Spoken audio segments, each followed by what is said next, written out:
কবরের বিষয় শুনে সবচেয়ে বেশি কান্নাকাটি করতেন একজন সাহাবী, তার নাম উসমান আল গনি রাদিয়াল্লাহু আনহু।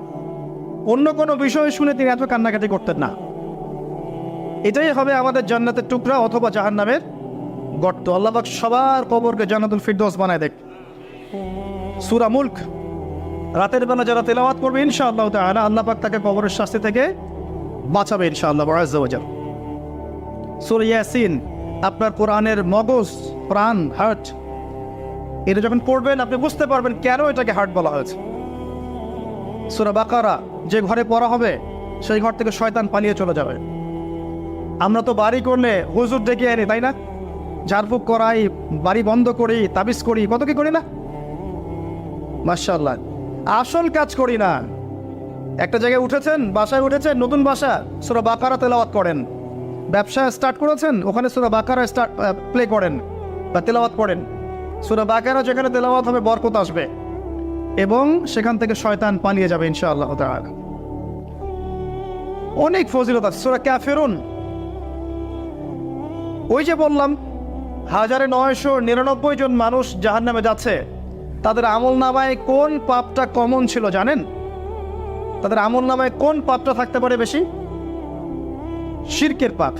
কারণ কি জানেন? আমি বলছি, সূরা নিসার মধ্যে আল্লাহ পাক বলেছেন, ইন্নাল্লাহা লা ইয়াগফিরু আন ইউশরাকা বিহি ওয়া ইয়াগফিরু মা দুনা যালিকা লিমান ইয়াশা।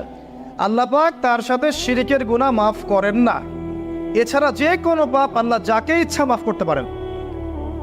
তার মানে যে মানুষগুলো বেশি বেশি জাহান্নামে যাচ্ছে তাদের আমলনামায় যে পাপটা থাকতে পারে কমন, সেটা হচ্ছে কি? শিরক। অন্য পাপ হলে হয়তো আল্লাহ পাক মাফ করে দিতেন, সিম্পল। এই শিরক থেকে আল্লাহ পাক আপনাকে বাঁচাবেন একটা আমলের মাধ্যমে। বলে দেব, সূরাতুল কাফিরুন প্রত্যেক রাতে আল্লাহ পাক যে কথাগুলো আমি বলছি, প্রথমে আমাকে আমল করার তৌফিক দান করুন, আমিন, এবং আপনাদের সবাইকে তৌফিক দান করুন, আমিন। সূরা কাফিরুন রাতের বেলা তেলাওয়াত করলে আল্লাহ পাক আপনাকে শিরক থেকে বাঁচিয়ে রাখবেন সব।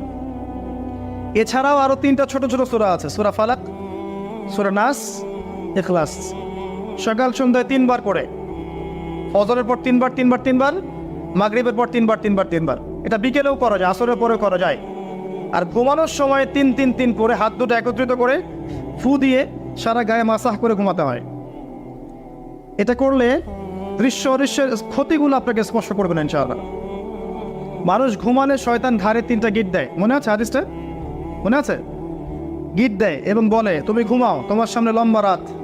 আবার গিট দেয়, তুমি ঘুমাও, তোমার সামনে লম্বা রাত। আবার গিট দিয়ে বলে, তুমি ঘুমাও, তোমার সামনে লম্বা রাত। যদি আপনি 3 বার মাসাহ করেন